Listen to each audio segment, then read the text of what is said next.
Okay, there's crusty powder buildup all in here where there were screws put in to protect the threads. And since it's got a couple of coats, there's a bunch of crust built up there, which will look nasty. This is the part, of course, that you see, right? Always. Murphy's Law. If you can see it, it's going to look like crap. I take my file and dress that down without scratching this area. So much fun.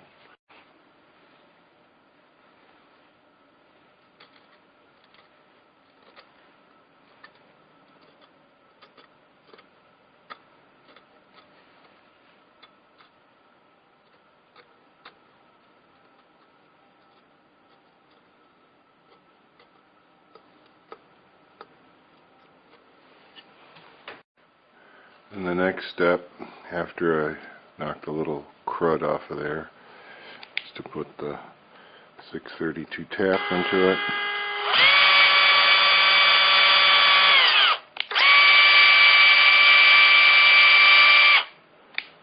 Okay.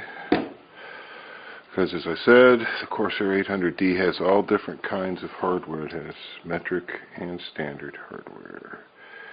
The thumb screws are standard, so then what I do is I test each hole, the thumb screw, make sure it's going to work right, and do that all the way down. Now, when you powder coat things, especially if they get more than one coat of powder, you'll notice things like 1/8" rivets no longer fit in 1/8" holes. You got to go through. This is pretty standard to have to do this. Clean up that hole. Doesn't even feel like you're doing anything, but it's enough for the rivet to have a very nice tight fit. And it's important to do that to all the holes, both sides, both this and on this piece down here where I'll be mounting it. Alright, next up is to assemble any sub-assemblies before you start putting panels together. So in this case it would be a PCI plate. Using painted rivets. And one thing you want to do is put a little piece of blue masking tape over the head of your rivet gun and change it out pretty frequently. You stick it over there like that and poke the rivet right through it so it does not mar the surface.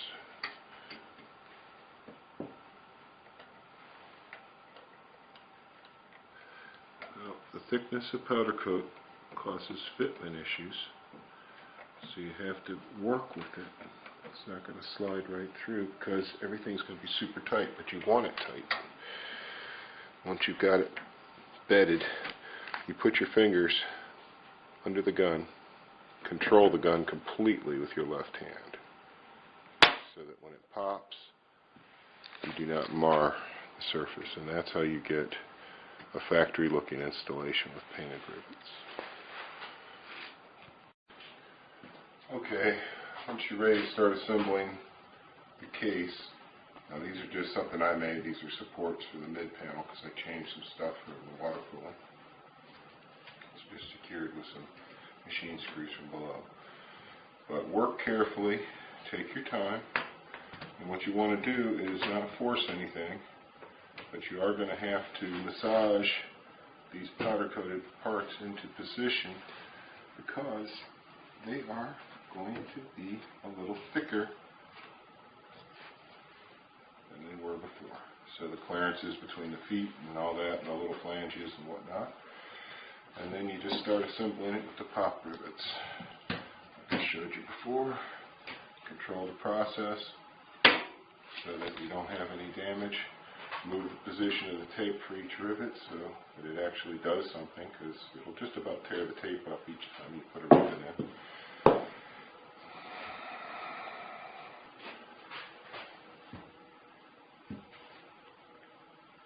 Just take your time.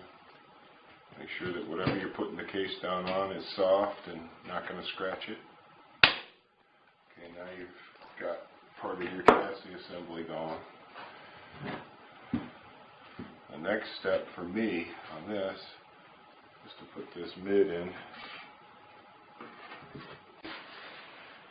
something to rest it on because I made my little supports. Otherwise you might be wondering, how am I going to rest this on anything? Something like this, you've got to get the rivet starting to squeeze up before you can reach over. I just move the tape over so I don't have to pull another piece of tape. Get a couple of uses out of each tape that way.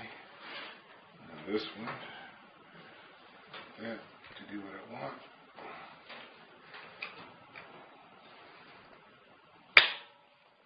Okay. That's the start. So when you're putting a case together like this, especially after clearances have changed, it's going to want to rack out a square. That's why I like to start with something like this, a big piece. Like the motherboard panel. What that'll do is square up the whole deal.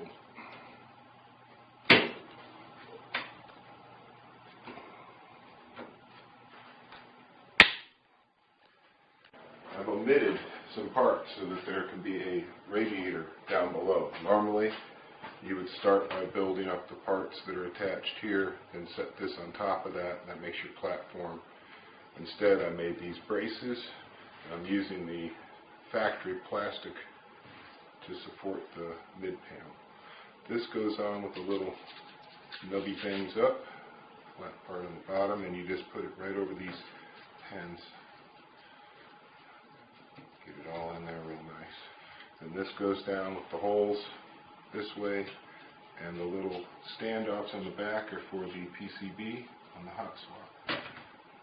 And what you want to do when you're doing this is make sure that all your little rubber feet are all the way through so that this is truly in the position it needs to be in, elevation-wise. Okay, it's a little springy. And there's two little pieces like this cavity. Goes up.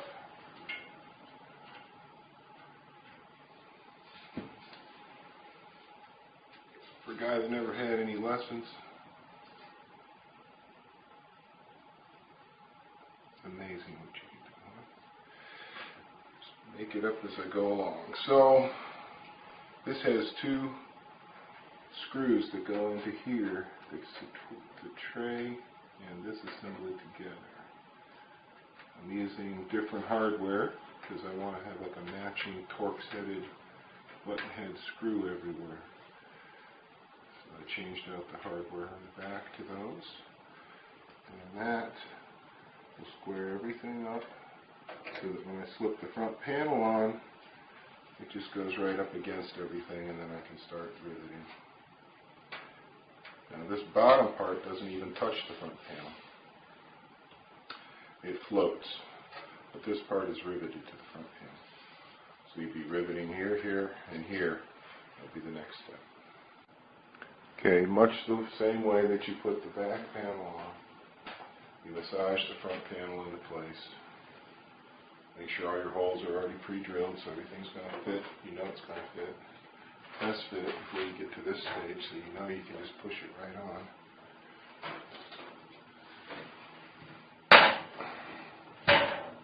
Working at an awkward angle because I'm trying to show you what I'm doing. I start by pinning the bottom in. Same way I've done everything else. Push it till it lines up properly.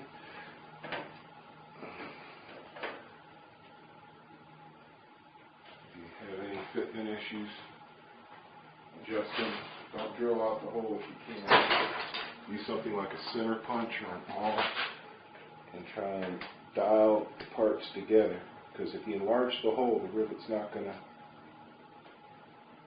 Sometimes things get bent. Sometimes things get pushed around when they're being powder coated. Depends on what they have to do to get the job to happen. Your job on the assembly is not to force anything, but to simply follow the factory pattern.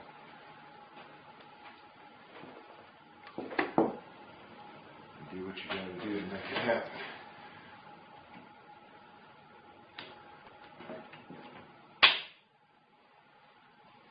So always better to slow down, take a look at your work, and make sure everything is proceeding the way you want, that everything's square, that everything's lined up.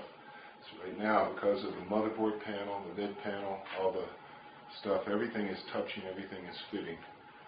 That's just the way it should be. And then you just pop rivet it all together. This is not the time to cut corners or to speed up or let's hurry up and get this done because I want to see how cool it looks. This is the time to really concentrate and focus on not making any damage. That's like the most critical thing at this point. Do not scratch anything. Now you notice I pinned it at the bottom and then I start at the top. The reason for that is so that everything will be pinched top to bottom and I won't have to work so hard to hold parts together. And then once you got that, the rest of it is just every rivet. Just fill every rivet hole. When the top goes on, much like everything else, you just want it to fit the parts properly. You just go a little at a time and get it to fit.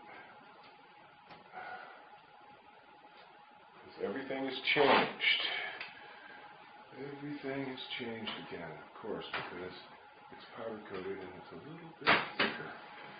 But if you're gentle and you just work at it, you can get it to go down without causing any damage. That's the key thing. Avoid scratching the powder coat if at all possible. Even if it's an area that will be hidden later, try your best. Get it down without any damage. Okay. And once the top's down, then it's just a matter of running all the rivets, just like you've seen before. And then reinstall the motherboard tray, which just slides in, put it back. Alright, so that's basic chassis assembly with a little variation there if you don't have support for the front part. But it seems to me that yes, you could put the back, front, mid, top all together and then slip things inside, but it's not as easy as you might think. There's not that much clearance right here. There's just enough clearance to get up over that pad, and if you're worried about scratching things inside the case, you may want to get that tower assembled first. So you can see the rivets are all white. Any hardware I'm using is black. Spin this thing around. Got the factory black plastic part in the bottom because that helps brace it, but I don't really need it anymore because the motherboard also catches these tabs and braces it, but I'm not going to change it right now.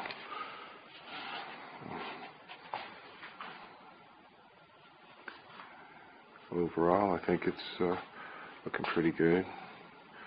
Now this is the point where I can make the motherboard trim panel, get that sent out so that can get powder coated, the missing mysterious motherboard trim panel. Then I can fuss around with little things like touching up the tiny chips with some white Testors paint, assembling the shroud, assembling the grills. My speaker cloth is on the way from Parts Express. Could get the shroud mounted, put on all the little parts. And you can really see the pink now on this, can't you? That is pink, like pussy pink. This side's white. Yay! That's the side we see. So that's good. You can see that sparkle pretty good today. Sparkly, sparkly. Anyway, that's it, guys.